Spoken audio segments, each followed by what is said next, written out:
and physically look at the site to see how it fits in with that particular area, because it's not a plot of land in the middle of nowhere. It's actually in amongst good work that's already been going on. Thank you. Thank you.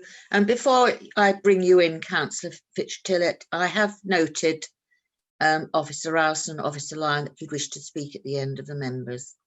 So Councillor Fitch-Tillett. Yeah, thank you, Madam Chairman. Good morning, everybody. I just want to clarify a little bit more about this poultry farm. I have about 10 years experience working in the poultry industry on the technical side. Now, I think actually one of the local members did actually state that it was a chicken poultry, because there is a big difference as whether it's chickens or turkeys or possibly even ducks. I don't think it's likely to be ducks. But for example, chickens are only in their sheds for 6 weeks. And then after 6 weeks, the shed is cleared, which is the time when there's a tremendous amount of noise and potential for odour, depending obviously on the wind direction. You cannot, in the poultry industry, actually say that you're going to work with the wind, because you're demanding on a process whereby they are called forward in a timely manner. If, however, it is turkeys, then turkeys stay there for 30 weeks. So that is, if you like, less interruption and possible noise nuisance. Now, I hear from the local member that they are not aware of any complaints about poultry farms. Now, I have one in my ward, and believe you me, as soon as those sheds are cleared, I get complaints. I get complaints about flies, I get complaints about odours, I get complaints about noise. So I really would ask that that is investigated further. That's all I need to say at this moment, I think, Madam Chairman. Thank you. May I ask Mr. Taylor what sort of poultry we're talking about here? Yeah, they're chickens. They're little chicks, and they're newly born chicks going up to 35 days, and then they're cleaned out and moved. Right. And what sort of are they on litter, or what is it they're actually on? I don't know. I'm sorry, I don't know the answer to that. Okay. Does anybody know that one? I can answer that, Madam Chairman. They would be on poultry litter. Okay, thank you. I now go to Officer Lyon. You wish to speak about this again? Thank you, Chair. I just wanted to pick up a couple of points. I'll just pick up the main point, really, and that's one of principle. Obviously, this is an application for permission in principle, so we just need to really look at that principal issue. And I know what some members have said about proximity to the boundary of North Walsham. When obviously you're making your decision and you've considered policy SS2, it obviously will be important to highlight, members will be important to highlight which particular element of policy SS2 you consider this proposal would accord with.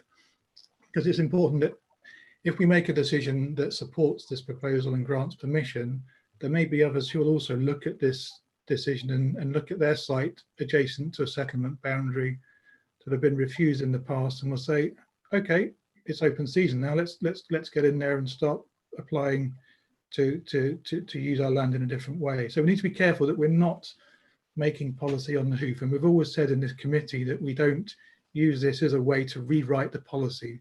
We have a working party that will do that, working on the new local plan. So it's important that we don't make a decision that undermines the policies that we've stuck to for a long time, and we've had quite a lot of success at appeal in defending policies SS1 and SS2.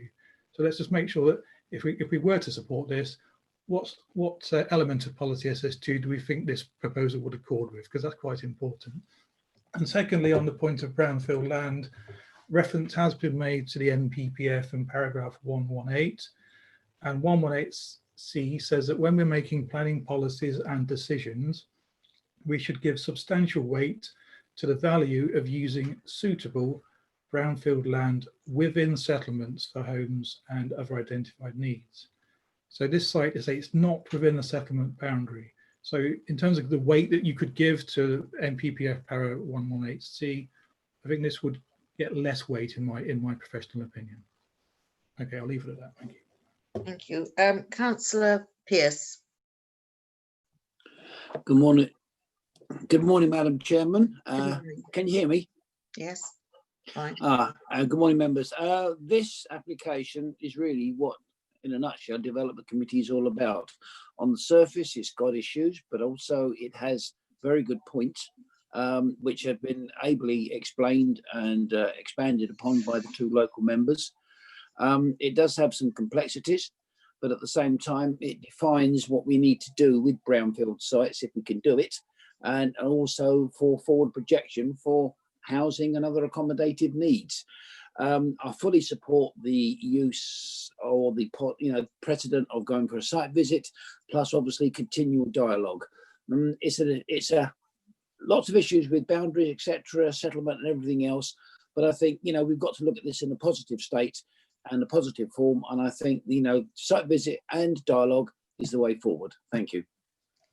Thank you, Councillor Pearce. Councillor Heinrich, did you put your hand up or were you just? No, I did, Chair. It's just a question really for Officer Lyon. If this had been an application for conversion of the existing building to housing, thinking of ones we've had before and one that comes up later in this agenda, would it have been looked at differently, I wonder? Just to clarify, if you could, please. Yeah, certainly. If you're looking at the bullet points in policy SS2, the reuse and adaptation of buildings for appropriate purposes, which would include residential, would be one of those uses that would be permitted under policy SS2. Obviously here we're talking about clearing a building, we're not talking about converting the building. So there are the conflicts with policy SS2 in terms of what's being proposed. The brownfield element adds another twist, but that's not the overriding issue that would support this proposal, in my view. Thank you. Does that answer you, Councillor Heinrich? It does. Yes, to some extent, Chairman. It does seem to me that we could be in a situation, as we are in with the other item on the agenda, that they could have been given approval to convert and come back with a more sensible approach later. So it seems rather strange that we have a central proposal in the first place, which we're now rejecting, whereas we need to look at it in more detail, just to be sure that we're potentially going to make the right decision on it, whether that's for or against, hopefully. Thank you. Officer Rowson, you wish to come in here? Thank you, Chairman. Thank you, members. I think as your head of service here, I need to be very clear that we are determining a matter that is a permission in principle proposal. It isn't a planning application. It doesn't relate to the conversion of the buildings. It must be assessed under the criteria that Officer Lyon is laying out for you today. And those are limited. There are those three criteria that have been mentioned. Clearly, members, I understand that there is a significant positive consideration about the reuse of the site. Some members today have spoken and clearly take a view that it is a brownfield location. But all of the members that have spoken today require further information. The note that I have is that officers should consider the layout of the site, the implication upon trees, the provision of footpath, consideration of highway matters, ecology, noise, odour, and that an objective dialogue should be established between officers and the applicant to review the matter of brownfield development. Clearly, there is a difference of opinion on that single matter of principle at this moment in time between officers and the applicant. So, members, when you are reviewing this, you'll be first required to vote on the officer recommendation. Following that, you may then put forward an alternative motion. I would suggest, members, if you are minded to vote to defer this item, you will need to bear in mind that we are currently unable to take forward site visits for this development committee. I cannot see those issues being lifted in the immediate short term, and I also appreciate there are a number of significant complex matters that need to be resolved, not least whether or not permission in principle can actually be tied to the provision of the footpath link, which is key to the consideration of this site, I believe. So from that point of view, members, it will fall to officers not only to negotiate, should you be minded to defer those issues, but also to seek an extension of time. That will not be a short extension of time, members, and I'm minded to ask for an extension of time of 3 months as a minimum to cover those issues to return should you defer the item from committee. So members, that's my summary of the issues as they fall today, but clearly, as your head of service, I support the recommendation in front of you and I ask you to vote on that matter first. Thank you, Chairman. Thank you, Officer Rowson. Officer Doran, you wish to come in with legal advice here? Yes, please. Thank you, Chair. Good morning, members. Hello, everybody. The application before you is an application for permission in principle, which means that what you are required to consider is whether that amount of that development in that location is acceptable in principle. You can't go into levels of detail, so consideration of whether they're going to be bungalows or multi-storey, or whether there will or will not be footpaths, should not influence your decision. That is not what you're deciding as a result of this application. Thank you. Now, I think we're ready to go to the vote. Have we covered everybody who wishes to speak? Oh, Councillor Lloyd. Just a quickie, Madam Chair, thank you. I understand we might want to seek clarification on this, but I understand the applicant is quite content with a deferment. He mentioned that in his speech. Perhaps we ought to just confirm that before we go to the vote. I also have one other councillor who wishes to speak, but Mr. Taylor, are you're prepared for deferment? I'm absolutely over the moon to get a deferment at this point in time, no matter how long it takes. Thank you. Councillor Yassimi, you wish to speak? Yes, I do. Good morning, Good morning. Councillors, Madam Chairman. I had connection problems, therefore I entered this meeting late, which means I cannot vote. Is that correct? That is correct. Right, thank you. This is because, Councillor Yassimi, you haven't heard the arguments for and against, so we don't wish you to come in with a predetermination vote. Now we're going to the vote. Now the thing is, have I got anybody who is prepared to propose that we go with the officer's recommendation, which is for the permission in principle to be refused? Is there anybody prepared to propose that? We have a proposer in Councillor Fitch-Tillett. Is there a seconder for this? We have a seconder in Councillor Fisher. So we now go to the vote. I will call out your names. And so this is to go with the officer's recommendation for refusal. And I'll call out your names. And if you could just say for, against, or abstain. So we'll start with Councillor Cushing. Against. Councillor Fisher.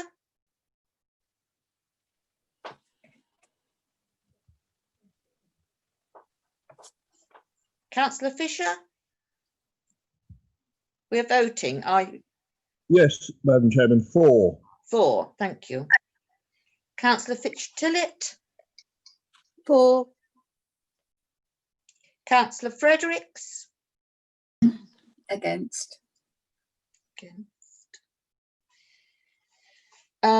Councillor Grove-Jones.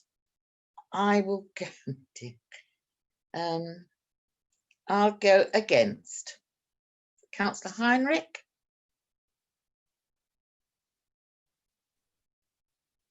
Against.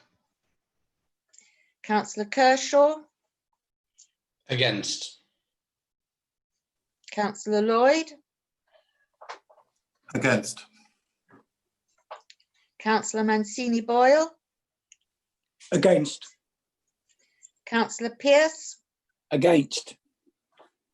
Councillor, oh, have we got Councillor Stockton with us? No, I don't think so, Madam Chairman. He's not. Okay. He doesn't seem to be here. Okay.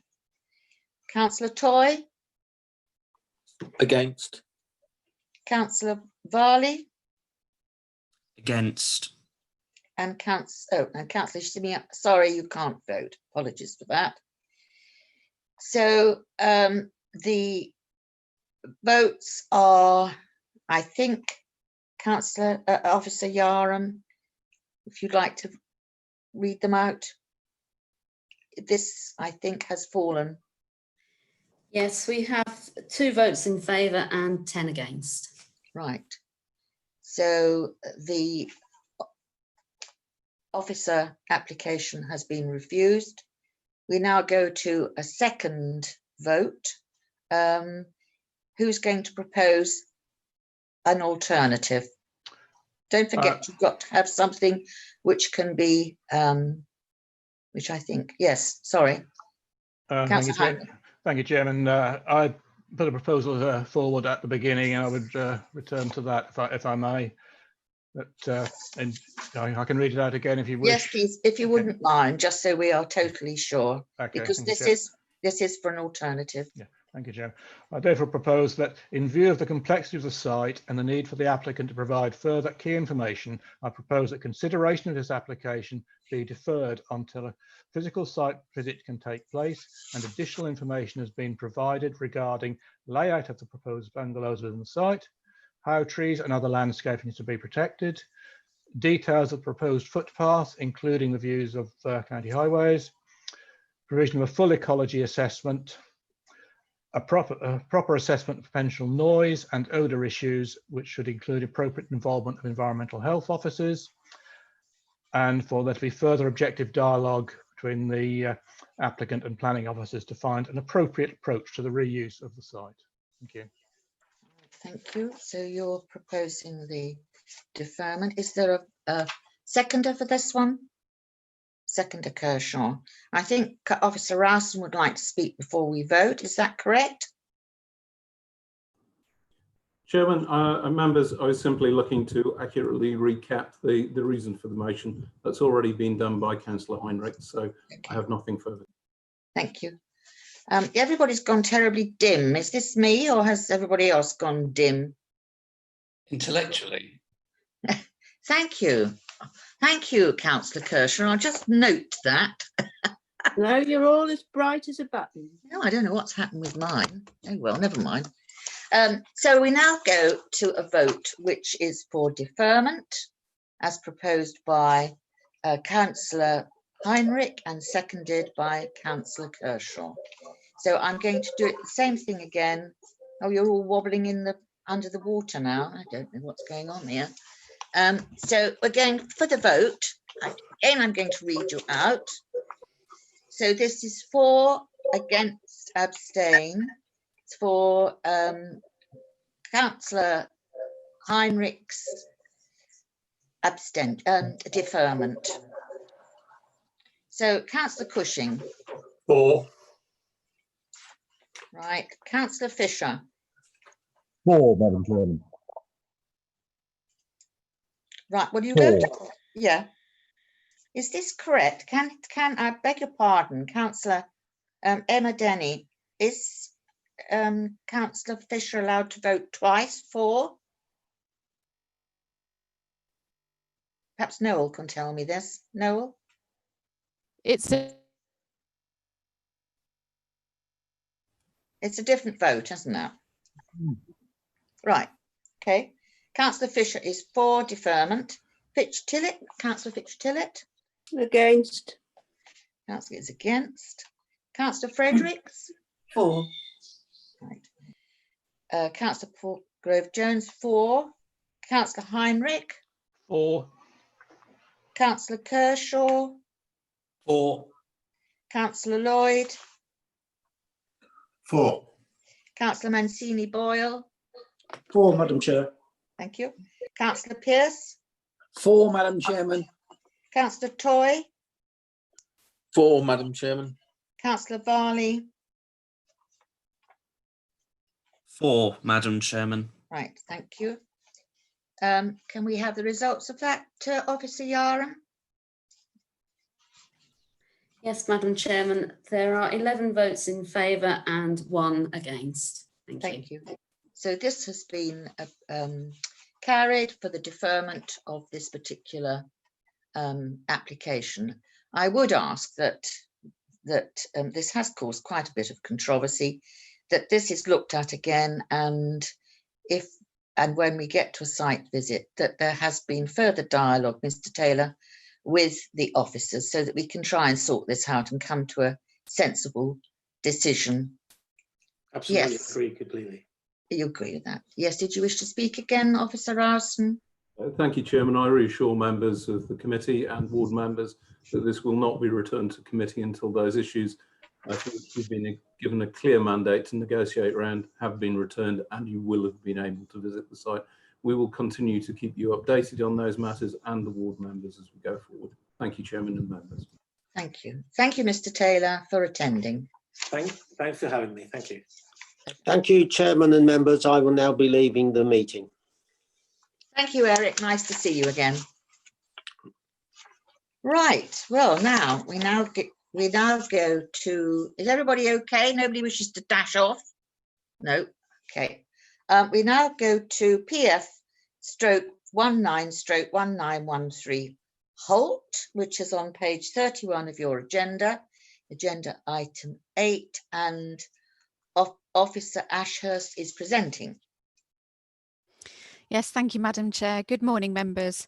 I'm presenting item 8 on your agenda, which is application PF 19/1913, which seeks the formation of a concrete surfaced bus turning area, overflow bus parking area with permeable surface, and staff car parking area with associated drainage at the Congsfield UK Limited building, Hempstead Road Business Centre in Holt, and the application is on behalf of Sanders Coaches. The report can be found on pages 31 to 43 of your agenda, and the slides in your accompanying pack on pages 12 to 28. Since the report was published, there have been 2 additional representations received. They mainly raise issues which are already addressed in the report, but there are 2 additional points that they have raised, which I will outline here for you. The first being a comment that it has been difficult for residents to deal with the application when in lockdown, and the deadline for representation should have been extended to give people a chance to object who might not have seen the notices. Just in response to that, this was the 3rd round of consultation, so we feel we have adequately addressed consultation on the application. The second comment is a comment that the mitigation is an improvement, but doesn't come with cast iron guarantees that it will be implemented properly, and a question that will the site be regularly monitored for compliance. If any issues were to arise from the operation of the site, we obviously have routes through planning enforcement where we could go out and check the compliance with conditions. The main issues are discussed in the report in full, so I don't propose to go through them again in this presentation. The recommendation is one of approval, subject to conditions as summarised on pages 42 and 43 of your agenda. The Environmental Health Officer is present today to answer any technical questions you may have on the application, and I'm also happy to take questions as well. Thank you, Chair. Thank you, Officer Ashurst. Now, any town or parish representative? I haven't anything down here. Officer Yarham, anything come through? No, I have no parish or town representatives on this one. Have we any objecting speakers for this one? No, I have none in objection for that either. I have a supporting statement, but is Mr. Sanders here? Yes, he is here, Madam Chairman. I can't see him. He might be on the next screen. Okay, let's have a wander through.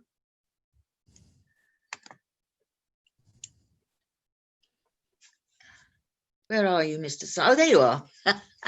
Right down the bottom. Good morning, Mr. Sanders. Just need to unmute. He's muted Yes. at the moment. Yes. There we are. Hello. Good morning, Mr. Sanders. Good morning.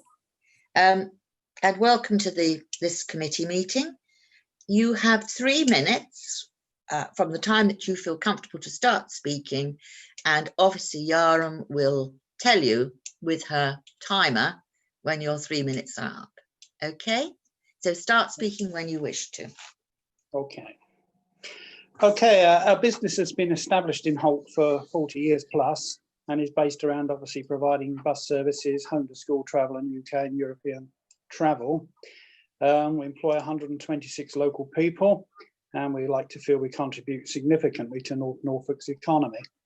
We purchased this site after having spent 10 years trying to attain land over on the Heath Drive site, but it was not available, either because they wanted to sell it for housing, or alternatively, the developer wanted us to spend a minimum of £250,000 on a building, which we don't require. So obviously, out of desperation, and having checked with yourselves that this site was suitable for what we wanted to use, we purchased this site and have been operating here for just over 2 years. All of the vehicles that we've applied for planning permission to move 50 metres further down the drive onto the piece of land at the bottom.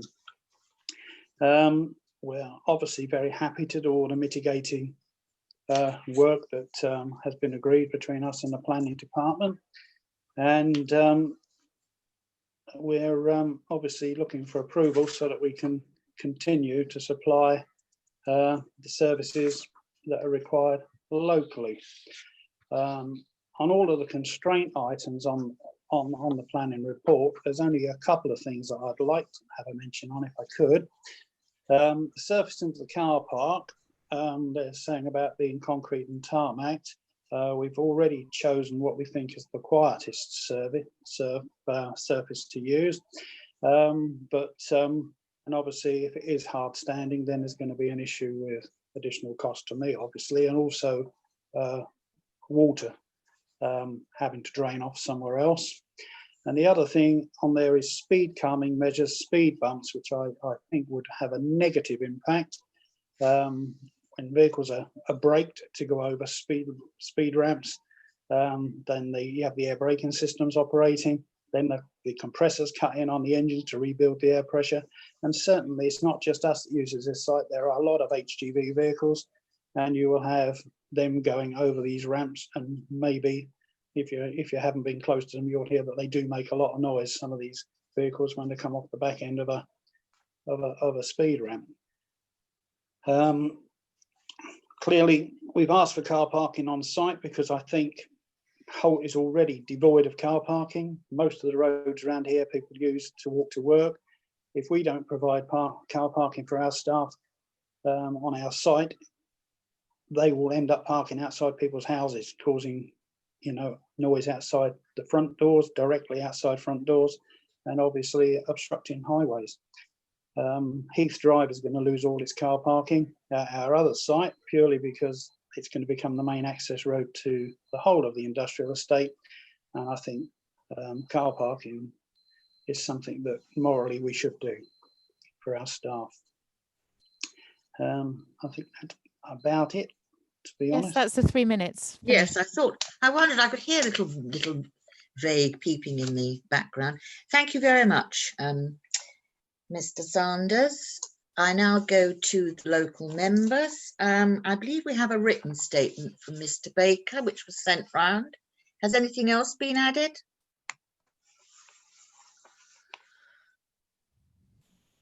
Officer Denny, has anything else? Not that I'm aware of, Madam Chairman. I've not received anything else. Obviously, we have Councillor Perry-Warnes here as well. Okay. For some reason, oh, I know, I didn't turn this on. That's why I'm fading. My battery's going out, so just bear with me. I've had to turn the thing on. So we now go to Officer Perry-Warnes, Councillor Perry-Warnes, if you wish to speak. Yes, please. Thank you, Madam Chair. First of all, I'd like to thank the Planning Officer for listening to concerns and addressing them in the recommendation for approval.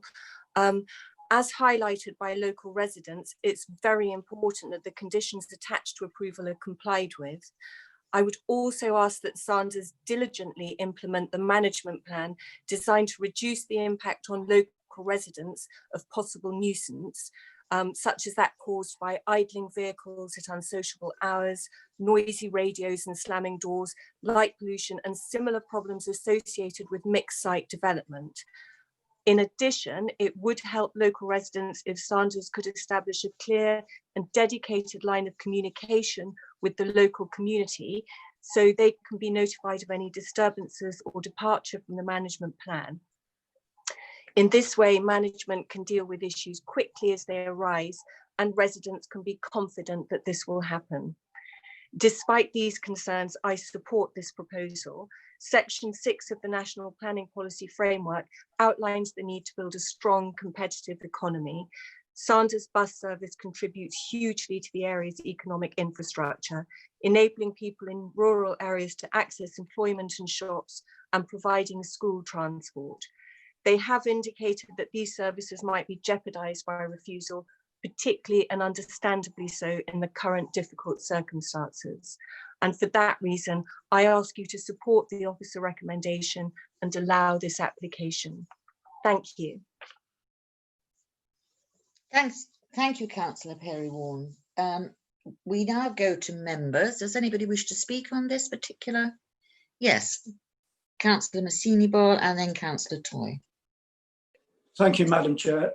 After reading the rather detailed account, I come to a thing called a spill kit. Now, I've looked this up, and I'm assuming this is a way of monitoring the pollution levels of the spill on the concrete. Would they be keeping a log on this, or how do they propose to use it, or monitor it rather? Thank you.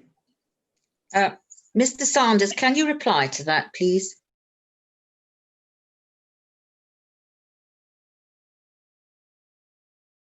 Emma, can you unmute Mr. Sanders so he can answer Councillor Mancini-Boyle? Hello, can you hear me now? Yes, I can hear you. Okay. Yeah, I mean, spill kits are things that we use all the time. I mean, obviously, when you're running any vehicle, occasionally you could get a fluid leak of some sort. And obviously, it's vital for us to make sure that we're in a position to clean these things up properly. We keep logs of any spillage on any site at any time. Thank you. Does that answer your question, Councillor Mancini-Boyle? Yes, thank you very much. It does. Thank you. Councillor Toy, you wish to speak? Yes, thank you, Madam Chairman. Yeah, I just two things really. One, Mr. Sanders mentioned the surface that he thought was more appropriate than the tarmac and concrete, which I'd like to hear what that is. And also having worked in the industry, and in fact many years ago did work for Mr. Sanders, but this was some time ago, so I've not declared it as an interest. This was when I was very much younger. However, I would agree that the calming and speed bumps, particularly with an empty vehicle at night time, that actually does generate noise rather than reduce noise.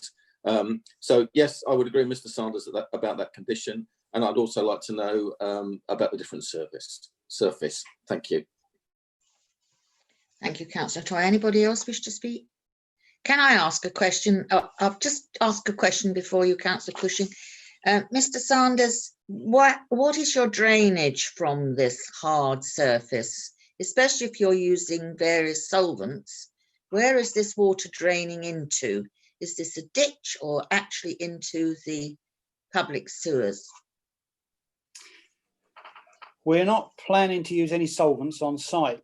The site is to be used purely for parking of vehicles. All of washing and all the other engineering functions that happen with the vehicles will take place at the site as they do now. So there will not be any solvents. All the water from the site will basically just be rainwater, and that will go into the swale that's going to be built in the southeastern corner of the site. Yeah. Okay, thank you very much. Councillor Cushing, you wish to speak? Yes, Madam Chairman. I want to come back to the speed bumps because clearly that condition's been put in there, I assume on the basis that it will reduce noise. But from what Mr. Sanders is saying, if anything, it's actually going to increase noise. So I just wonder whether the officer could comment on that, please.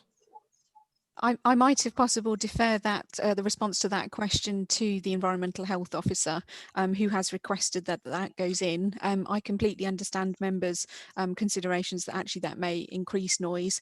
So you may wish to consider when voting on the application whether you would like that condition removed. But if Carol would like to come in on why that was requested.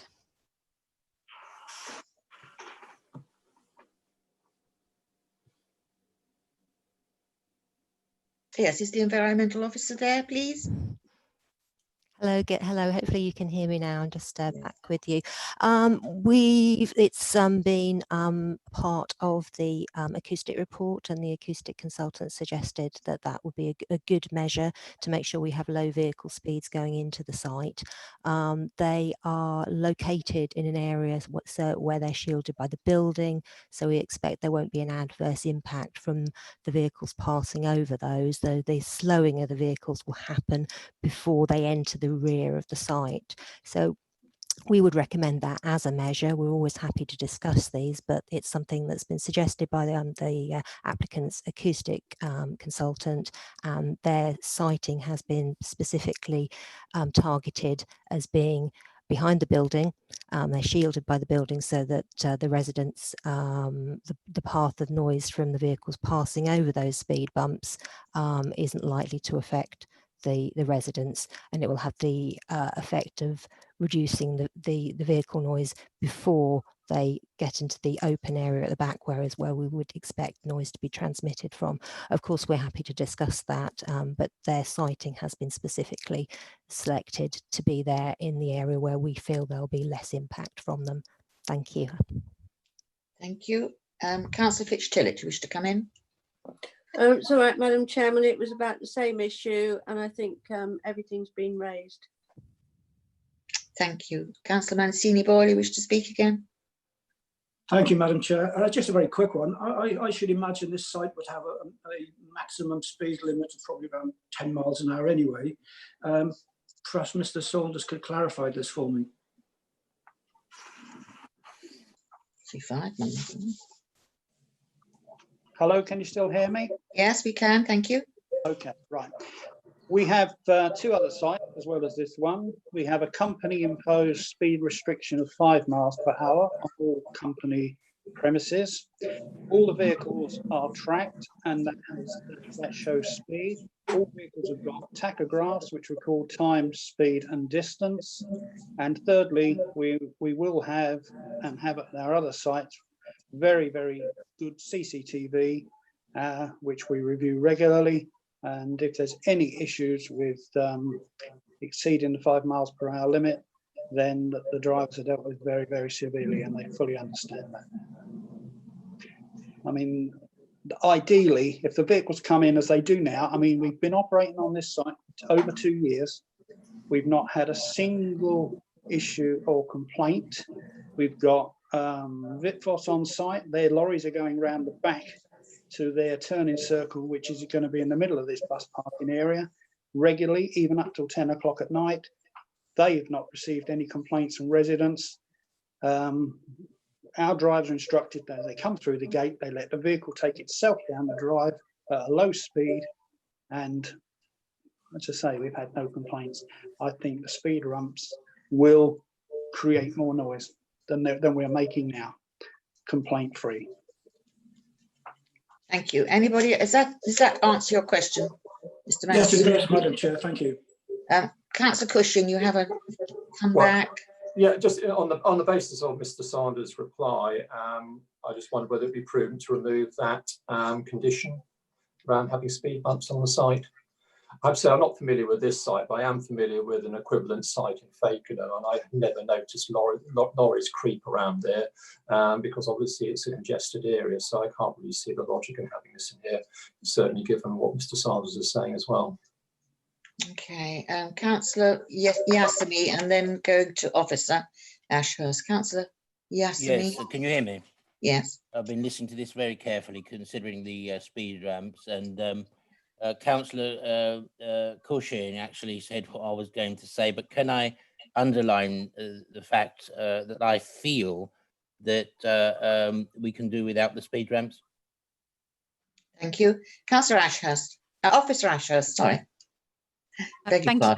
That's all right. Thank you, Madam Chair. Members will note under the conditions on page 43 under noise, the 5th one down talks about a vehicle management plan. That vehicle management plan can obviously contain reference in it to the maximum speeds that buses will be operating around the site, and that staff cars should be operating around the site as well. So if you wanted to include reference to that in that vehicle management plan, we can do that. And then I'm sensing you would also like to therefore then remove bullet point 7 in respect to the speed calming measures and speed bumps.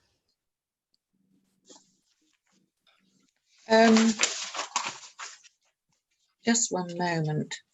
It's just the speed bumps which are in contention, isn't that's the point, isn't it? I mean, calming measures, I think, are already built into this in the application. Yes, I think what I'm saying is just we can include a specific reference in the vehicle management plan that speed limits on the site will be adhered to. So that's covered there. So that should eradicate the need for those speed calming measures, and therefore you could happily remove the condition requiring them. Yes. Does that sit comfortably with you, Mr. Sanders? Yes, absolutely. I'll be very happy with that. Okay, thank you very much. Does anybody else wish to speak? Yes, I beg your pardon, Councillor Fitch-Tillett. Yeah, Madam Chairman, thank you very much for letting me come back. I am more than happy to propose, actually, I think Councillor Cushing may have proposed, but I'm not clear on that. So I would like to propose that we go with the recommendation as just explained by Mrs. Ashurst, that we just beef up the fifth one about the vehicle management to include the speed limit, and to drop the final speed calming bullet point, and go forward with an acceptance, please. Thank you. That's proposed by Councillor Fitch-Tillett. Councillor Cushing? I'd be happy to second that, Madam Chair. Proposed by Councillor Fitch-Tillett, second by Councillor Cushing. Now we're going for this long roll call again. So can we please go for, against and abstain? Right, Councillor Cushing. For.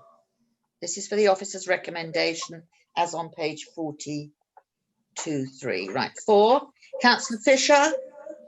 For, Madam Chairman. Councillor Fitch-Tillett. For.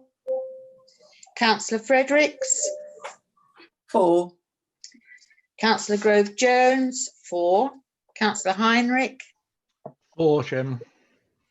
Councillor Kershaw. For, Madam Chair. Councillor Lloyd. For. Councillor Mancini. For, Madam Chair. I beg your pardon, I lost the other end of your name. Oh, don't worry about it. I can't spell it anyway.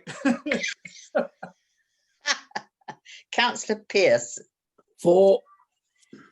Councillor Toy. For, Madam Chairman. Thank you. Councillor Varley.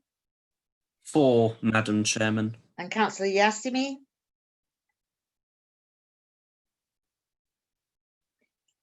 Councillor Yassimi. For, Madam Chair. For.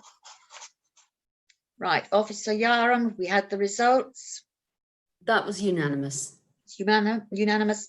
Mr. Sanders, this has been approved. Thank you for coming along, attending. Right, so that's... I'm just going to go, Madam Chair. So thank you very much. Just saying goodbye, checking out. Thank you, Georgie. Bye. Bye. Right, we now pass on to PF/19/1966 Kettlestone. And Officer Watson is presenting. Okay, thank you, Chair. Can you hear me okay? We can hear you, but we can't see you, Darryl. Can we possibly have a view of you? That's better. Thank you. Have you got me now? I can see you now. Okay, thank you, Chair. Yes, this is a Kettlestone application reference PF1966. The presentation is on pages 29 to 53, and it's on page 45 of the agenda. The application is for the demolition of the light industrial buildings and the erection of 8 dwellings at Church Farm Barn and East Barn, Kettlestone. The main issues are summarised on page 52 of the slides and discussed within the report itself. There is a report update. We've had an email from the office of the local MP, Jerome Mayhew. It refers to concerns raised by the occupants of a neighbouring property, Church Court, but I understand they are here to join the meeting later, so I won't go through those unless that's not the case. The recommendation is for approval as set out on page 50 of the agenda, but it is clear in the report that the proposal is contrary to policies SS1 and SS2. As we have heard previously, in respect to the application at North Walsham, the decision should be made in accordance with the development plan unless material considerations indicate otherwise. In this case, there is a fallback position, which I'll just explain a little bit more for you. So a fallback position is an important material consideration. It's what development could take place if planning permission for the application currently being considered was not granted. Now, a court case has held that to be successful, there must be a real prospect of the fallback development coming forward. And this is a matter for the decision maker, in this case, this committee, to consider what weight to give this fallback position. A development that relies on a fallback position is more likely to be given greater weight if it is more beneficial and has less impact than the development that could take place under the fallback position. So I hope that helps. And also before finishing, I've prepared two additional slides, which I understand have been circulated to you yesterday. These two are to illustrate the relationship of the development with the dwelling known as Church Court in more detail. And with your permission, Chair, I'll show these once the speaker has spoken, if it helps the debate on that part of the on that issue in particular. Thank you, Chair. Thank you, Officer Watson. I now go to town or parish. Anybody? Councillor Yaram? We have no parish speakers on this one, thank you. Okay. We have an objecting speaker, Mr. Hurst. Are you with us? Could you unmute, please? Good morning. Good morning, Mr. Hurst. Thank you. You have 3 minutes to speak. When you feel comfortable, please start, and then Officer Yaram will set an alarm to tell you you've had your 3 minutes. We'll also tell you verbally.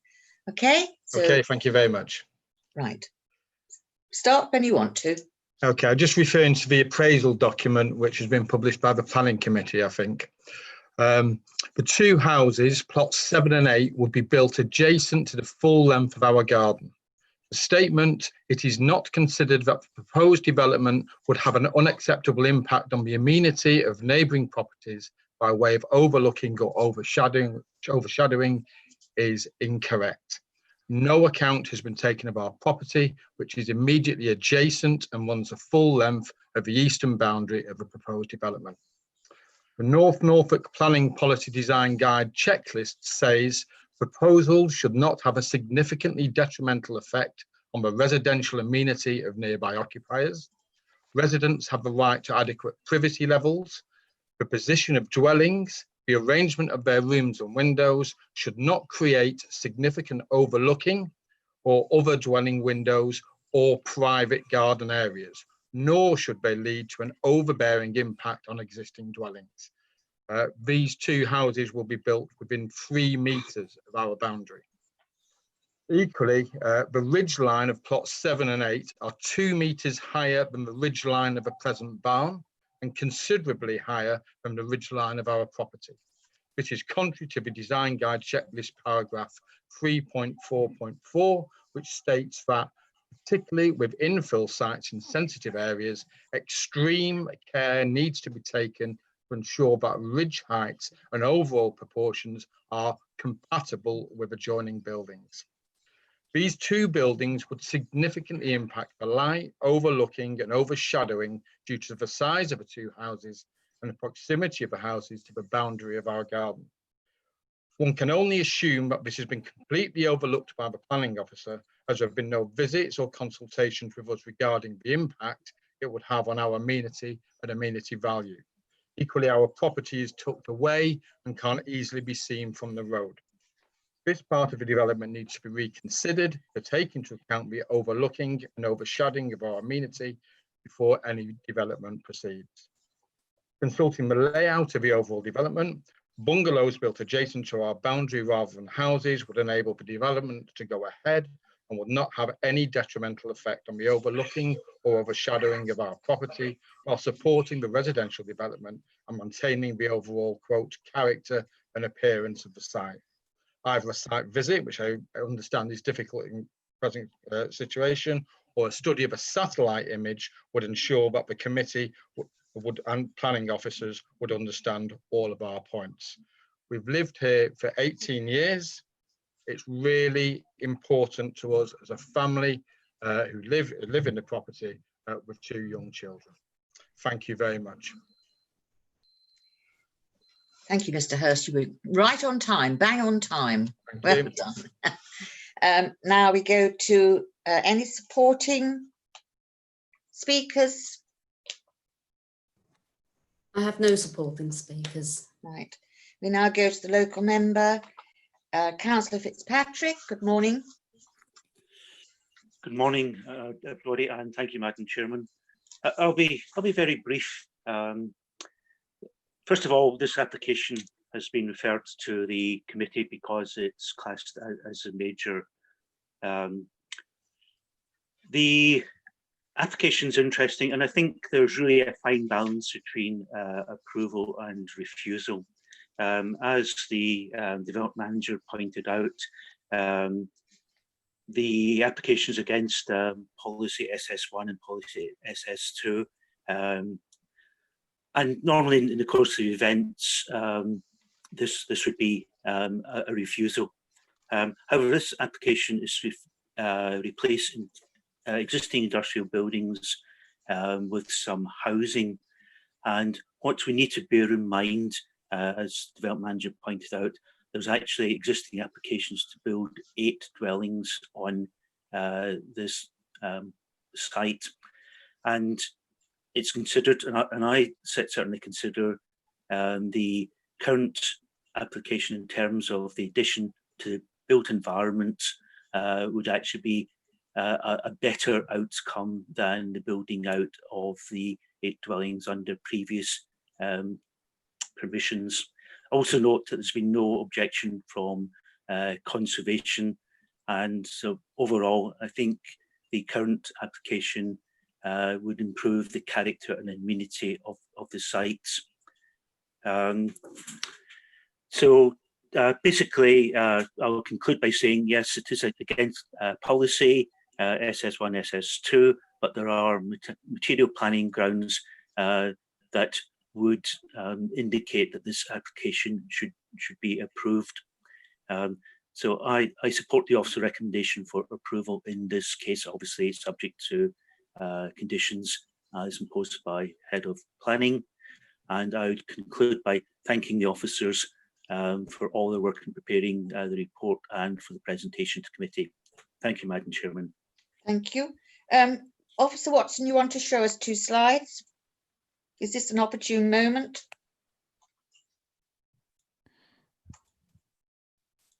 Can you hear me again? It's just to illustrate the relationship of the 2 dwellings with the neighbouring property, which the speaker just referred to. I can do that now, if with your permission. Please, if you would, please, before we go to members. Yes, I just need to share the screen. If I've not done that before, so just bear with me, please.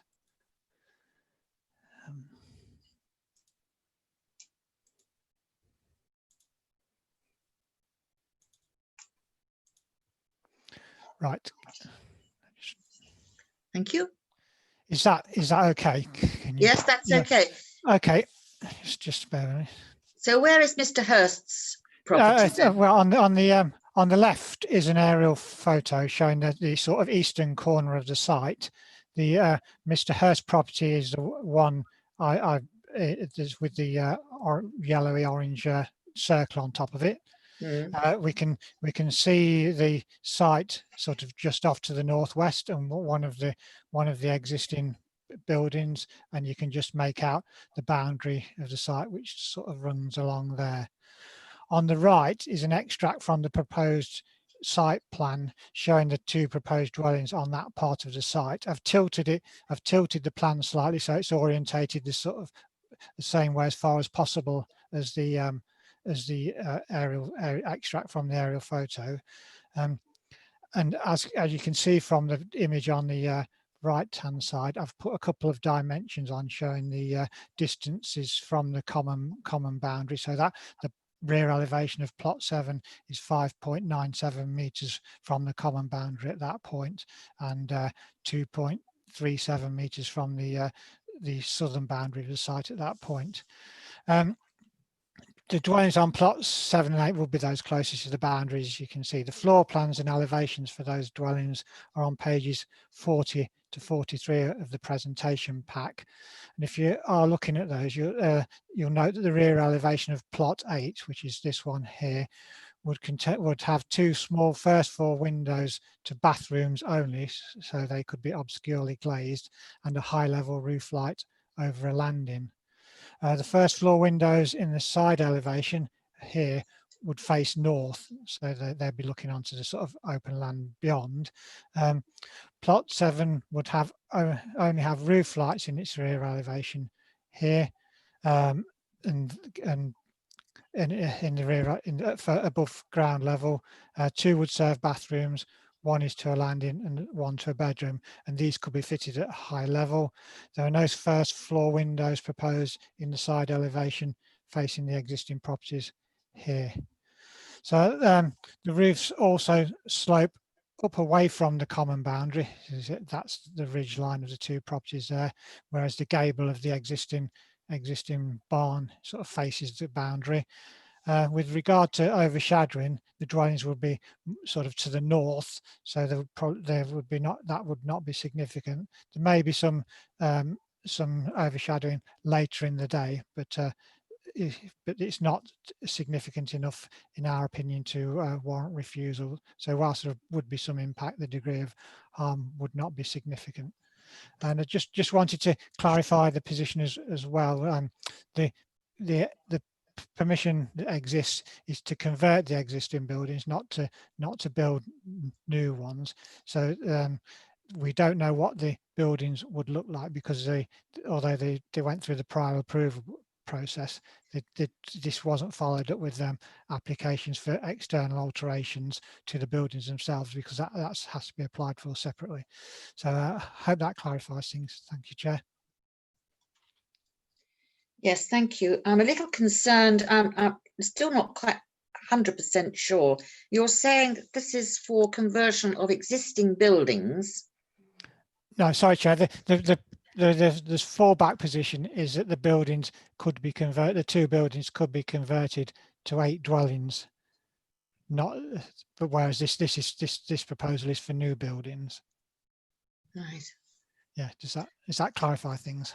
I'm not sure it does to me, but I'm probably being particularly thick. Yeah, yes. Sorry. It's the previous 2 approvals that are referred to in the report. They were prior approvals for change of use from light industrial buildings to dwellings. So that the principle of 8 dwellings on the site is established, but there's the building operations to convert, to sort of make them habitable, by putting windows in or perhaps extending them slightly. They have to be applied for separately. Okay, thank you. If you could remove those and we can go to full screen again, please, Emma. Is it gone? Thank you. That's gone now. Thank you. Thank you. Are we okay with what Officer Watson has said about this site? Because we now go to the members. Councillor Mancini-Boyle, you wish to say something? Thank you, Madam Chair. Could Daryl please clarify one thing for me? Are we looking at the new build proposal, or are we looking at 2 proposals? Because it looks to me like one's a new build, which does not conform to SS1 and SS2, and the other one is a development of the barns and what have you. Can you just clarify that for me? Because I'm not sure quite what he means.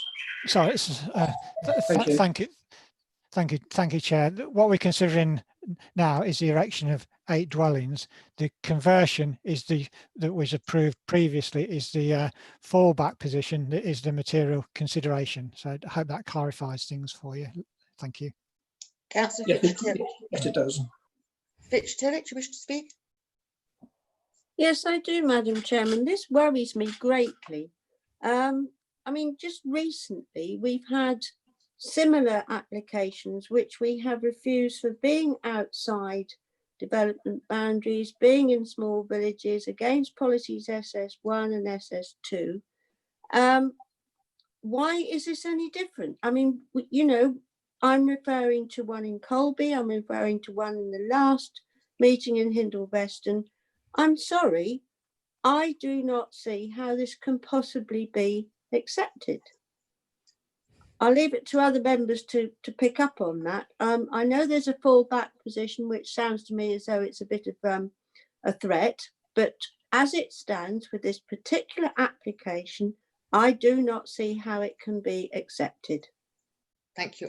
Before I go to you, Councillor Toy, I've got Officer Rowson and Officer Ashurst with wish to speak. You can choose which one goes. Ladies first. Sarah. Okay, thank you. I was just going to say, obviously, each application must be considered on its own merits. I don't have the information with regard to the Colby applications or the others that you've mentioned in front of me, but I'm not aware that there was a legitimate fallback position available in those applications. So that is the material consideration we are looking at here. Now, members may wish to attribute less weight to that fallback position than is portrayed in the report, and if you were to give it less weight, then you would be able to overturn the officer recommendation, because these essentially could be seen as new build dwellings in the countryside.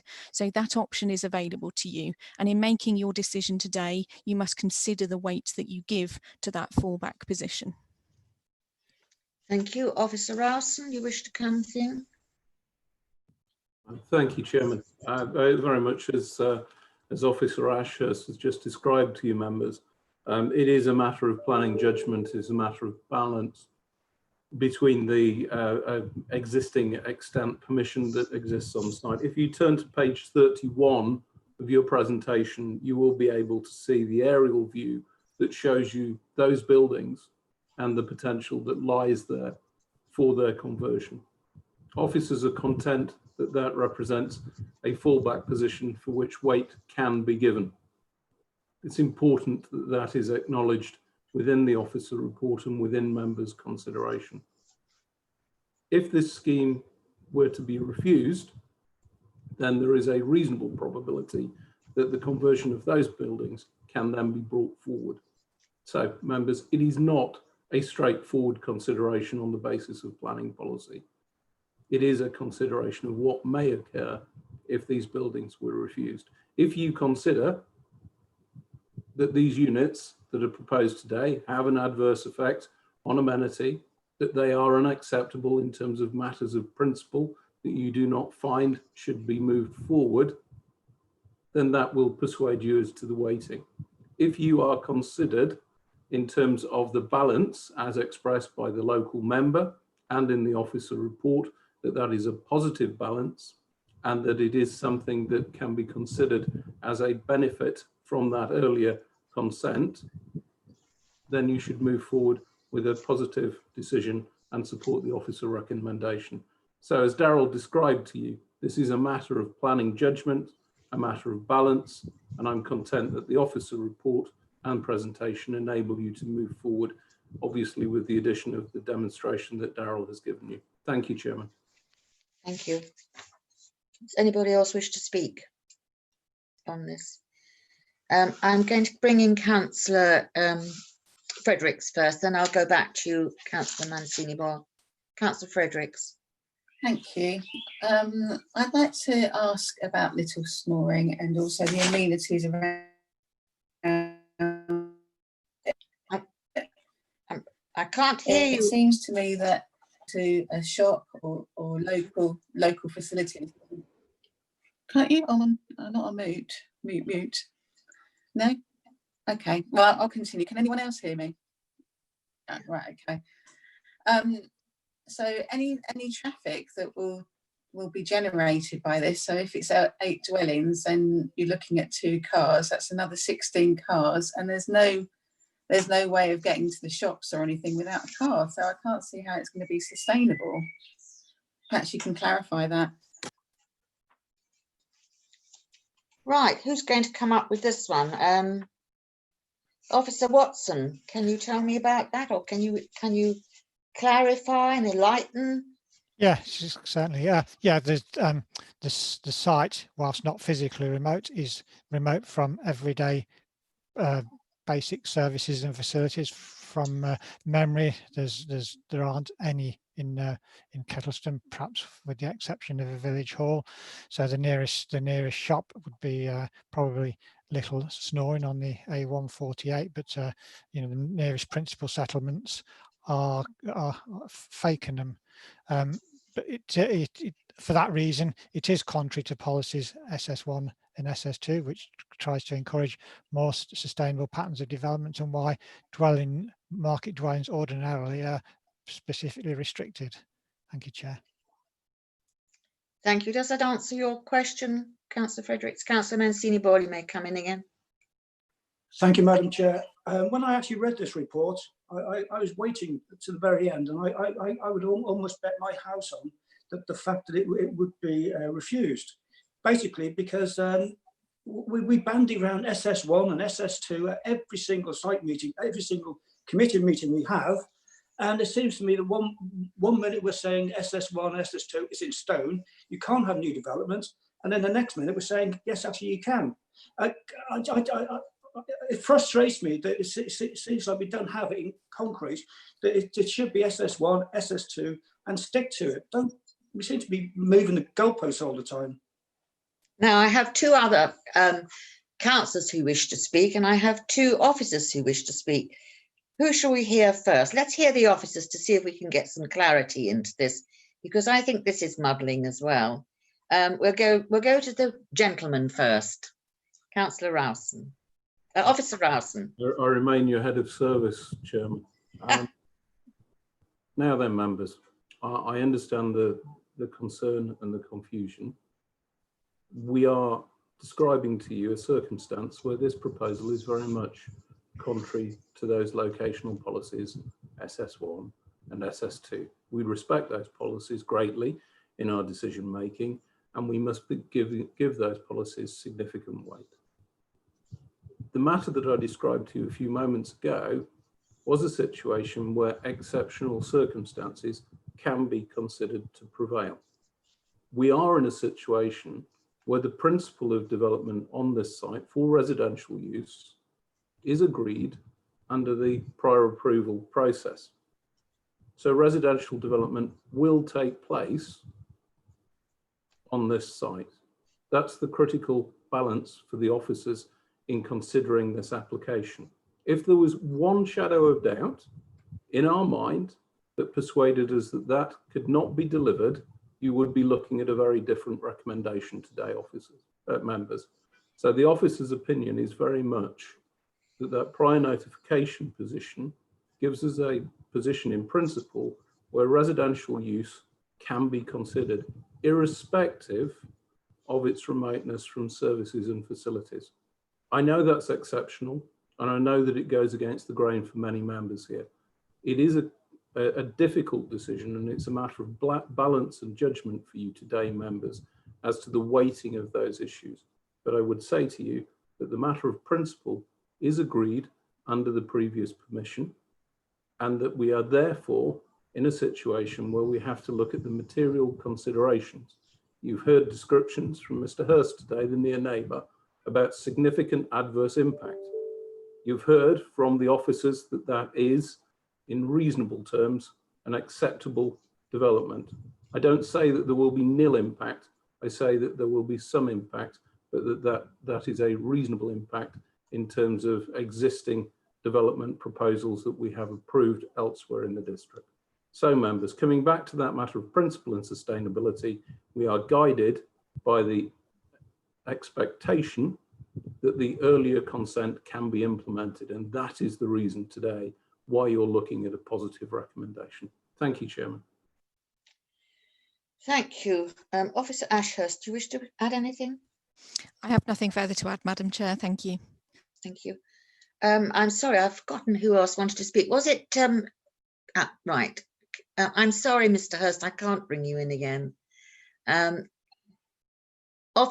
Councillor Heinrich. Oh, thank you, Madam Chairman.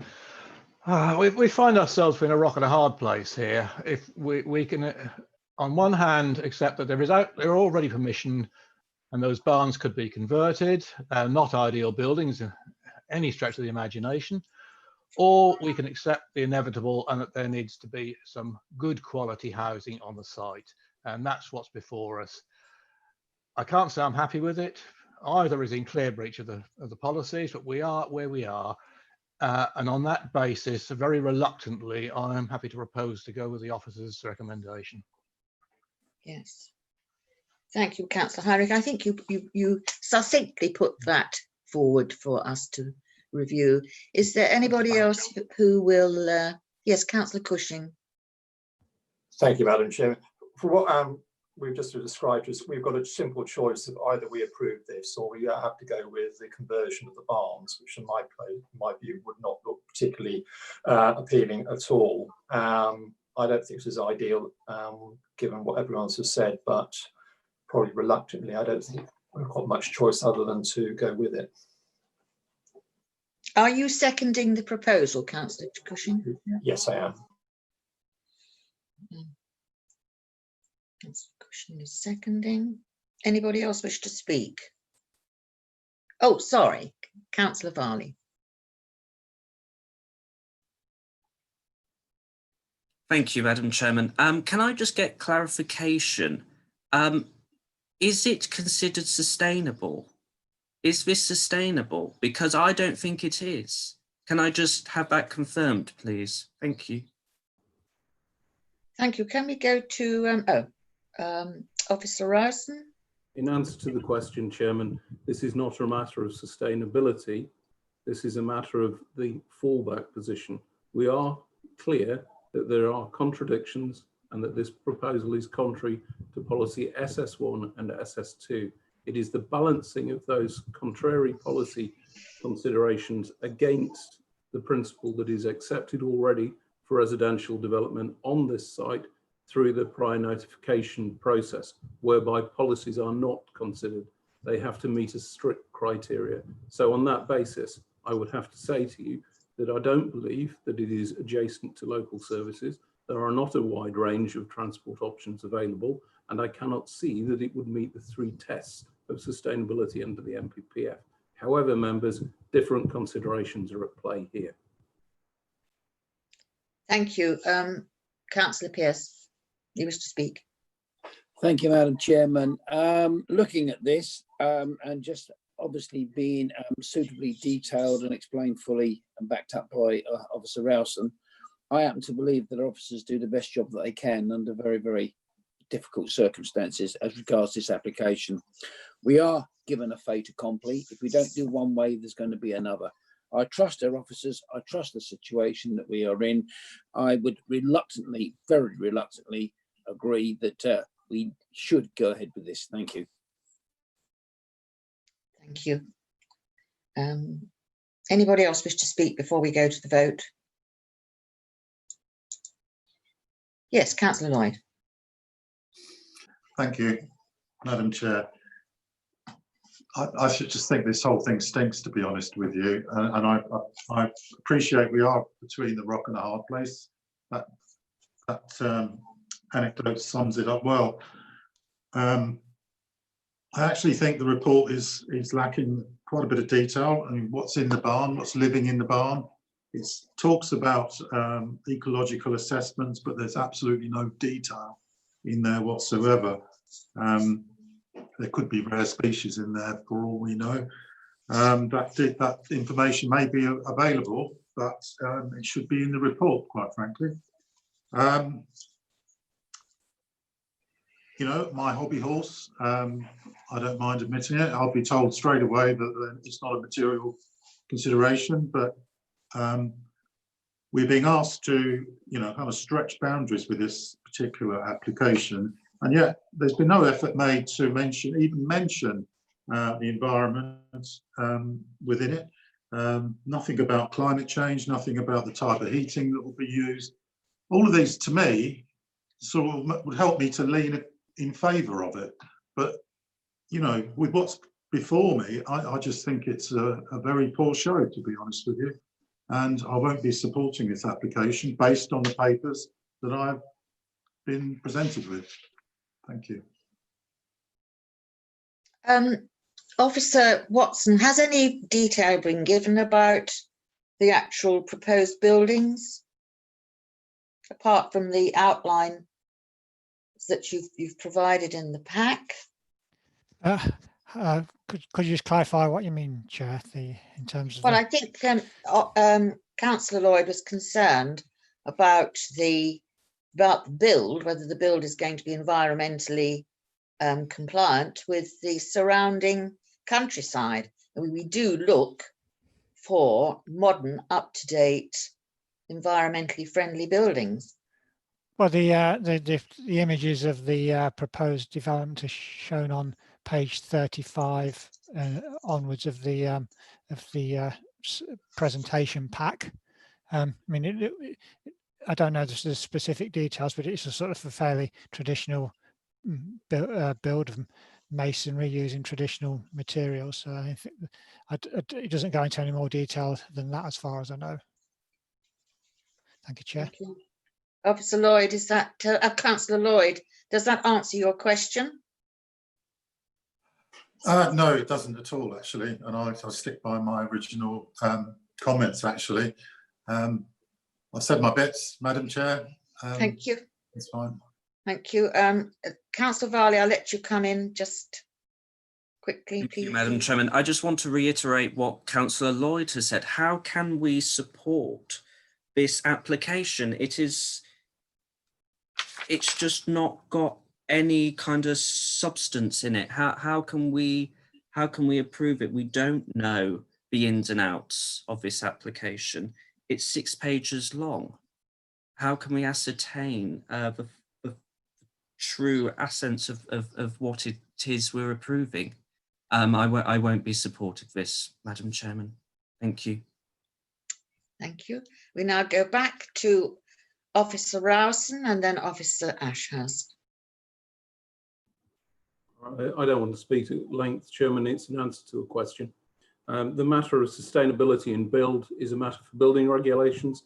However, that can be promoted through the planning process. We have no significant information as to how these buildings would meet higher green standards that we do espouse in our new emerging plan. And if members are to attach significant weight to the positive impact that this development may have, then I can absolutely confirm for Councillor Lloyd and members on this committee that that would be a significant positive for this scheme to promote. But there is no clear commitment to deliver that beyond the basic standards that are required under the building regulations. And certainly, members, that may be a consideration that you give should you be minded to consider an alternative motion. Thank you, Chairman. Thank you. Officer Ashurst, you wish to come in?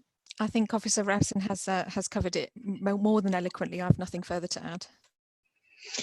Right, now then, we are going to, hang on a minute. Councillor Kershaw. Thank you, Chair. I think this is a very valid point that Councillor Lloyd's raised, that we should be moving towards. It's part of our manifesto. The sustainability and green bill is very important. I think we should be starting to put these as the local plan comes forward as conditions on buildings. And if that condition was applied, then I would approve. If not, I will not approve. Thank you. Thank you. Officer Rowson, are you saying that we have to vote on this and then add a condition, or can we add a condition now before we go to the vote? Chairman and members, green building is not the matter of bolting on issues of design at a later stage. Yes, these buildings can be insulated. Yes, these buildings could have alternative solutions to rainwater harvesting, etc. They're not offered to you today, and you're being asked to balance this matter very finely. I would say to you members that to apply a planning condition, you have to have reasonable weight to the delivery of that condition and the benefit that would be attached to it. If you are swayed by this sole item, then I would suggest to you members that that would very much stretch the bounds of a monitorable and enforceable planning condition, and it may stretch the bounds of reasonableness. So on that basis, with the exception of those matters from the application, I don't see any detail here, then I would suggest to you members that we will be stretching the bounds of conditions, and I don't know what it would be that we could reasonably achieve in terms of green building under conditions being attached. Thank you, Chairman. Thank you. Right, does anybody else wish to speak before we go to the vote? I'm sorry, Mr. Hurst, we don't ask our objectors or supporters to speak more than once. I'm sorry, Councillor Stockton, you won't be allowed to vote because you came in too late, okay? I understand that, Chairman. Sorry, I couldn't get the password. Okay, no, we understand that there were problems. So now we're going to the vote. This has been proposed by Councillor Heinrich and seconded by Councillor Cushing to go with the officer recommendation to approve this application. The recommendation is on page 50 with the conditions as outlined. So now again, we go to the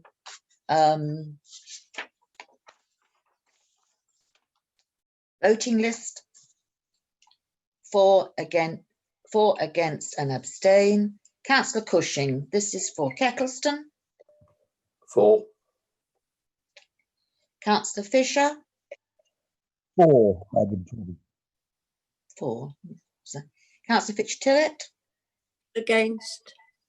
Against. Councillor Fredericks. Against. Councillor Grove-Jones. For. Councillor Heinrich. For, Madam Chairman. Councillor Kershaw. Against. Councillor Lloyd. Against. Councillor Mancini-Boyle. Against, Madam Chair. Councillor Pearce. For. No, not. Councillor Toy. Abstain. Councillor Varley. Against, Madam Chairman. Councillor Yasimi. Oh, sorry. Against, Madam Chair. Against. Right. Can we have Linda, can we have the results of the vote, please? Yes, Madam Chairman, there were 5 members in favour, 7 members against and 1 abstention. So this has fallen. Okay. This has been refused. Councillor Officer Rowson. Thank you, Chairman. The application is not refused. No decision has been reached yet, Chairman. I regret to say I cannot agree, and that would not be correct. Members, you will need to formulate an alternative motion and recommendation for consideration. On that basis, Chairman, would you like me to recap what I've heard from members during this debate? Yes, please. I do apologise about that. I'd quite overstepped my mark. Yes, if you could now. No need to apologise. We're here to help, Chairman.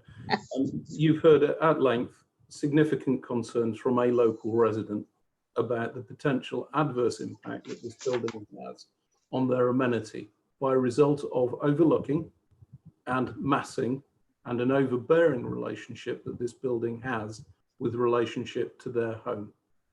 You may attach weight to that, members. You may not. That will be your matter of judgment. You've heard from members that there are significant concerns about the sustainability of this location. It is set apart. It is remote. You have heard from officers how that balance may be considered in terms of the fallback position.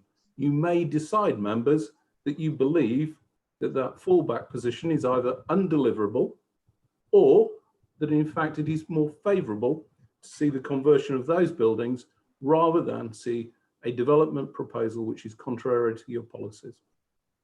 In addition, members, you have no security over the delivery of green build initiatives associated with this development beyond those that are available through the local building control service. So, members, that is the basis of the considerations that I've heard today. I think I've covered all the issues, and those may be the decisions that you will arrive at and use your balance of judgment on. Thank you, Chairman. Thank you. So could someone please propose an alternative to the vote that the officers were asking for? Yes, Councillor Fitch-Tillett. Thank you, Madam Chairman. I would propose that this application is refused. I believe that the fallback position is undeliverable. I believe that there is no security in respect of the green build issues that are part of our corporate plan. And I still emphasise that this is an unsustainable location. Thank you. Thank you. Anybody wish to second Councillor Fitch-Tillett's proposal? Councillor Lloyd. So are we all understand this second proposal, which is for refusal and with the conditions that Councillor Fitch-Tillett has put forward. So we now go to a vote again. This is for refusal of the officer's recommendation. Councillor Cushing. Abstain. Councillor Fisher. Abstain. Councillor Fitch-Tillett. For. Councillor Fredericks. For. Councillor Grove-Jones. Against. Councillor Heinrich. Abstain, Chairman. Councillor Kershaw. For. Councillor Lloyd. For. Councillor Mancini-Boyle. For, Madam Chair. Councillor Pearce. Against. Councillor Toy. Abstain. Councillor Varley. For, Madam Chairman. Councillor Yassami. Yes. For, Madam Chair. Sorry, Andreas. I just have to call you Andreas. I'm so for. So can we have the results of that vote then? Officer Yaram. Sorry, Madam Chairman, I was just counting them up. That's okay. 7 votes in favour, 2 against, with 4 abstentions. So this has been now, I believe, refused. Yes. So thank you for your votes. Can I just say that I actually don't particularly like abstentions, but I can understand under this circumstance. We are here to vote, and we should vote yes or no, but I can understand under this was a difficult one. So that has been refused. Thank you.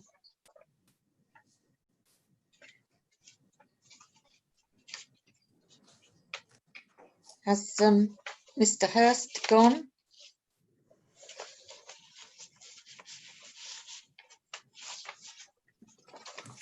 Madam Chair, can I ask for a 5-minute comfort break, please? Of course you can, certainly. We'll rush off and have a whatever. I'll time you. Back in 5 minutes. That was difficult. Madam Chairman, may I request absence of leave? I have to an appointment at 12 o'clock. Of course you can. So we should be finished.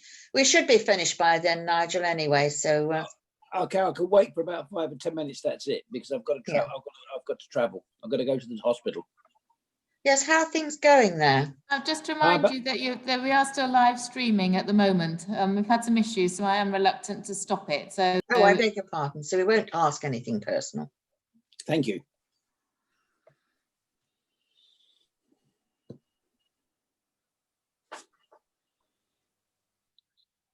Can I just say, Madam Chairman, and to Emma, I couldn't get in because on my invite there was no password and it kept asking me for it. It was Kay who found it for me in the end.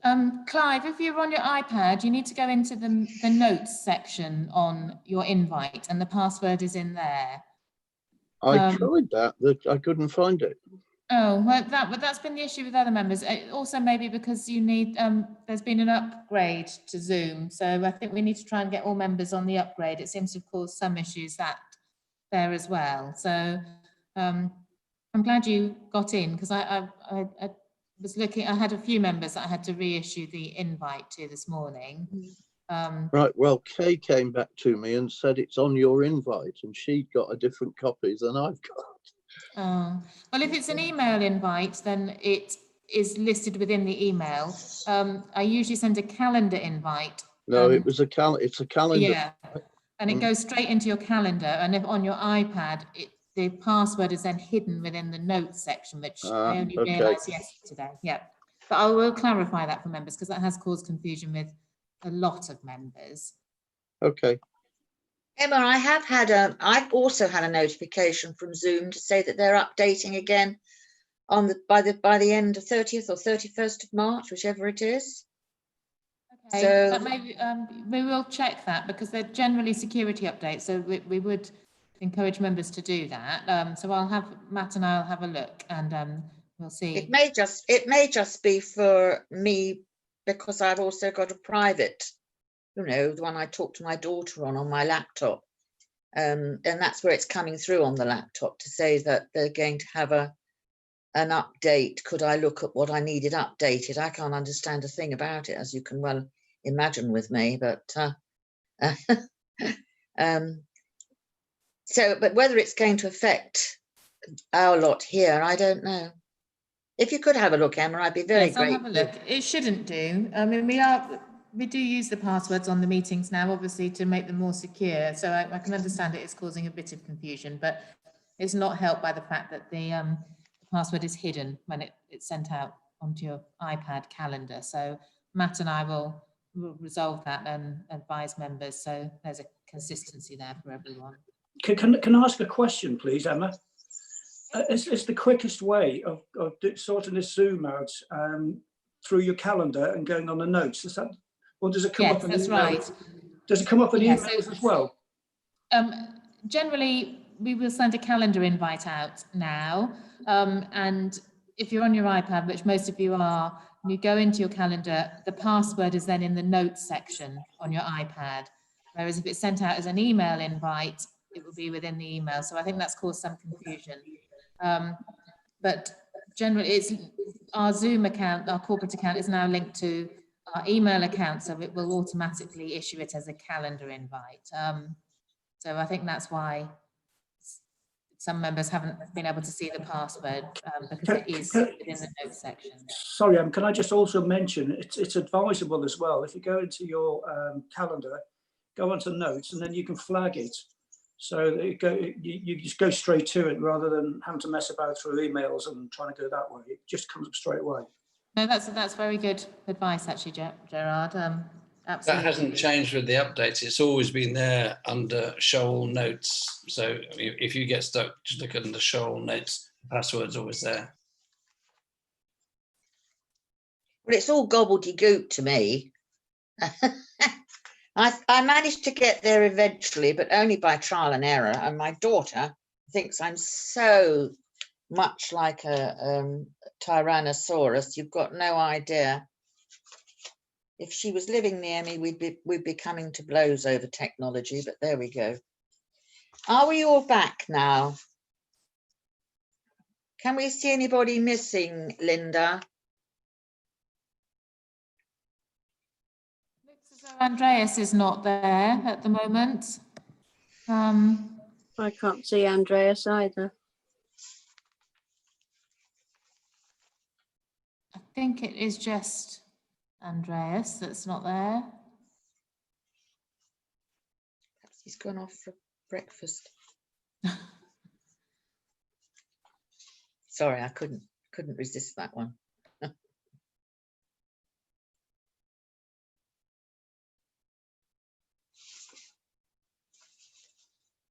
I'll give him another couple of minutes, then we ought to crack on. Because Councillor Pearce needs to leave us at 12. I need to leave about the next 5 or 7 minutes at the latest, Councillor. Oh, do you? I beg your pardon, Councillor Pearce. I thought you. No apologies. My appointment's at 12. I've got to get there. Yeah, okay.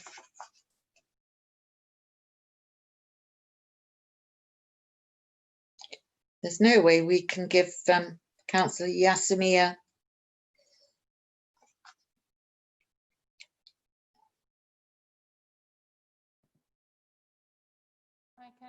I can see if I can send him a text. I don't know where he's gone. I think if we just give him maybe another minute, and then it may be worth starting. Well, yes, I mean, I hope he doesn't think it's all finished.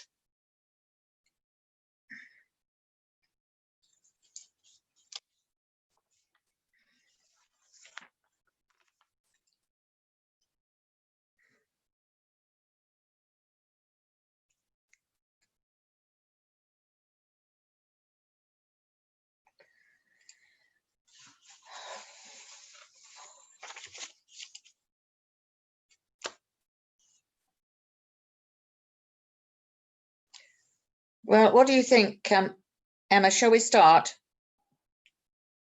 Yes, I think so. Yeah. If he comes in within the next 5 minutes, then depending on how far we've gone, we might even be at the end of this one.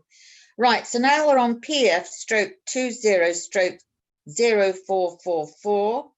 This is an application on page 51, North Walsham, and Officer Watson is presenting. Thank you, Chair. It's application 20/0444, 15 to 17 Munsley Road, North Walsham. As you said, it's on page 51 of the agenda and on page 54 onwards of the presentation pack. The proposal is for the change of use of a shop and flat to an office and a flat. The main issues are summarised on page 64 of the slides, and the recommendation is for approval as on pages 53 and 54 of the agenda. Thank you, Chair. Thank you. Any parish or town council correspondence? I have nothing for this particular application, Madam Chairman. So no objectors and no supporters? No. Absolutely. Then we go to local member. Are you the only one, Councillor Lloyd, for this one? The only member in this area? Okay, if you'd like to speak. Yeah, I don't have a massive problem with this. When I spoke to the officer who was putting this application, who was considering this application, it became clear that the application was to for a new office for our MP. And so I asked why this wasn't been going to committee, and it was because it's being presented to us by a third party. But it just seemed to me that to uphold the spirit of our constitution, this should at least be heard in a in front of committee. I don't have a massive problem with it.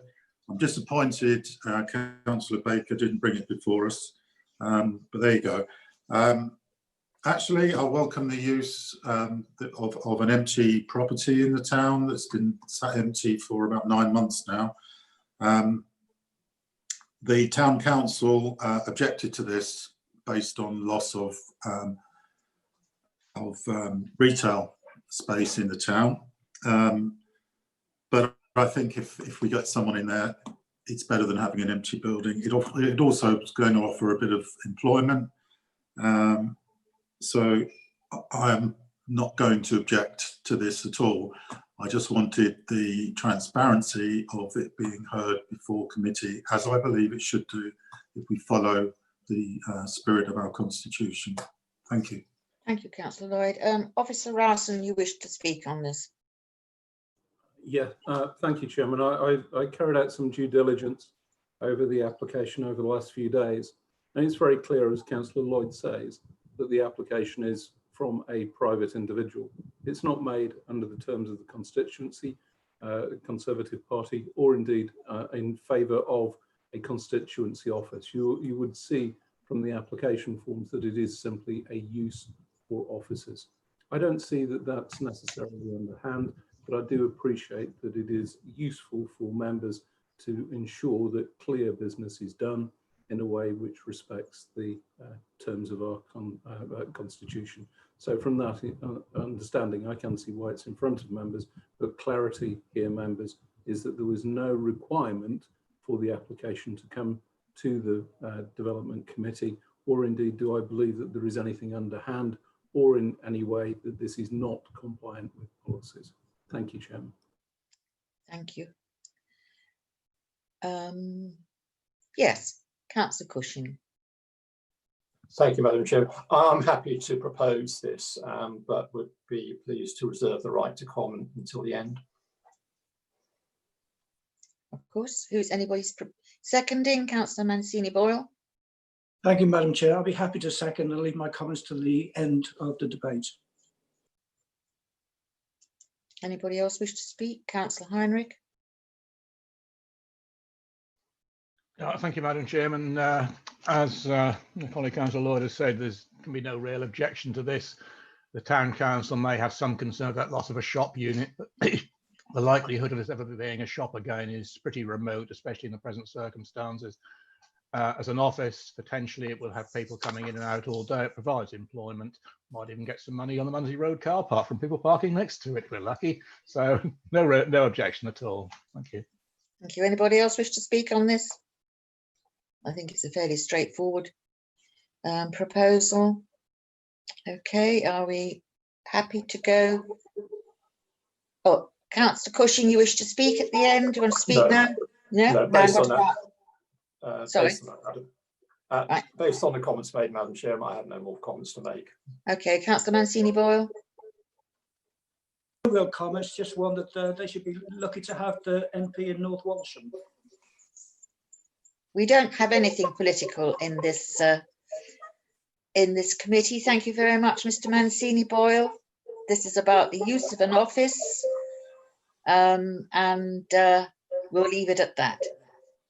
So we have a proposal by Councillor Cushing, seconded by Councillor Mancini-Boyle, that we go with the officer's recommendation as printed out on page 52, that we approve as stated. So can we please go yet again to the voting list? Councillor Cushing, for, against, abstain. For. Councillor Fisher. For, Madam Chairman. For. Councillor Fitch-Tillett. For. Councillor Fredericks. For. Councillor Grove-Jones. For. Councillor Heinrich. For, Chairman. Councillor Kershaw. For, Madam Chair. Councillor Lloyd. For. Councillor Mancini-Boyle. For, Madam Chair. Councillor Pearce. For, Madam Chairman. Councillor Stockton. For, Madam Chairman. Councillor Toy. For, Madam Chairman. Councillor Varley. For, Madam Chairman. And Councillor Yassimi. For, Madam Chair. Thank you. Officer Yaram, can we have the results? That was unanimous, Madam Chairman. Unanimous acceptance then. That's been approved. Thank you. That's the end of the presentations for applications. We now go to Officer Ashurst, who will take us through the appeals section. Before you start, Sarah, Councillor Pearce, do you wish to leave now? Or? Yes, please, Madam. Yes, please, Madam Chairman. I'm already going to be a bit late, but thank you very much for your courtesy. Well, thank you for turning up. That's it. Thank you. Bye-bye. Bye-bye. Hope all goes well. Thank you. Right, Sarah. Thank you, Madam Chair. Yes, turning to the appeals section in your report, it starts on page 55 and continues on to page 56 of your agenda papers. You'll note no new appeals have been received under section A. In terms of inquiries and hearings, we have the enforcement hearing at High Kelling for the archery site. I believe Philip kind of spoke about that at the last committee. Section C sets out the appeals which are in hand. So those are ones where we are currently preparing statements or awaiting a decision. So those are just going through the process. They extend quite a long way onto page 56. The bottom of page 56, we've had no decision since the last committee. And in terms of court cases, there is no change from the previous report. So those are just to note for members. Thank you. Thank you very much. Does anybody else have anything to say before we say goodbye and au revoir? No? Yes, Councillor. It's just a question for Officer Ashurst. Do we have any indication of how long the delays in decisions on written representation appeals are likely to be now, given the ongoing situation? I believe the planning inspectorate are looking, as most planning authorities are as well, into how they can facilitate unaccompanied site visits and how they might then make some of those decisions kind of go through the process. In terms of written representation applications, they may not even necessarily have a site visit. So we are somewhat bound, I'm afraid, by their timescales, and they don't tend to give us much indication, but we will just have to wait and be patient. Thanks very much. I didn't expect them to have given you anything, but I thought it was worth asking. Officer Lyon, you wish to come in here? Hi, just a quick update. We've had a few appeals where they started out either as an informal hearing or an inquiry, and we've managed to convince the inspectorate to go down a written reps route. So that will actually speed up quite a number of those appeals. We've just had, it's not actually on your list, but we've had an appeal come in for the Gladman site at Holt, and that is going to be via the written reps process. Again, that will be another quicker approach rather than having to do an inquiry. Thank you, Jeff. How are we doing with this 5-year land supply? I see it's popping up, it's rearing its ugly head again, that various applicants are likely to start querying our ability to sustain the 5-year land supply, because we're in just over it anyway, aren't we? At the minute, we have a 5-year land supply, and that is our position. If that changes in the future, then obviously we'll report that to the working party and to this committee, but we have a 5-year land supply, and that is our position we're adopting at the moment. Philip, is that, I mean, I don't, Chairman, you either have more than 5 years, or you don't. It is actually the proverbial line in the sand. So whether or not it's 5.001 or some other derivative, then you have 5 years, or 499 the other way. I have to say that the plan team, the plan policy team, are actively reviewing 5-year land supply, and the working party will be updated on this going forward. We have produced the annual monitoring report, which members who've sat on the working party and have reviewed have agreed is a solid piece of work, and I would put that forward to be the case. We will, of course, have that examined in the appeal that Jeff has just spoken about, and we will have it examined in other cases where people will argue that the council doesn't have a 5-year supply. Currently, our appeal record shows yes, we do. Our annual monitoring report says the same thing. We will update you members directly through the working party, and we will carry briefing papers to you as a development committee should that position change. Thank you, Chairman. Thank you. Do we know when the next working party meeting is? We have one scheduled for very early in June. I'm going to be speaking with Andrew and Ian very shortly to make sure either that working party can go ahead, or that we will take the next available date in June as our first available date. But we are seeking to promote working parties, and I know that Andrew wants all members to be engaged within working party work, and particularly members, can I flag for you, we're going to be starting to look at allocations that will directly affect your wards. So it's really important, members, keep an eye on those working parties. I know that Emma will be inviting you if your ward is affected by any of the allocations on a particular working party. Thank you. Thank you. I don't have one down for June. I must be going mad. I can just confirm, Chairman, there is a scheduled meeting for the 15th of June, which we are hoping to continue with that date at present. Yeah. Thank you. Excellent. Well, thank you very much, everybody. That was a slightly different sort of meeting, but you all did very well. Yes, Philip, you want to say something, or are you just saying goodbye? I'm just saying thank you, members. Good meeting. A lot of very difficult balancing issues. There were a number of applications there which were far from easy, and I'm delighted with the way that as a group of members and officers we've been able to work remotely to get to the end of that point. Really, really pleased with that, members. And it is difficult when you've got a member of the public in a video camera wanting desperately to speak after they've spoken. So I appreciate the way in which you've chaired today as well, Chairman. Good stuff all.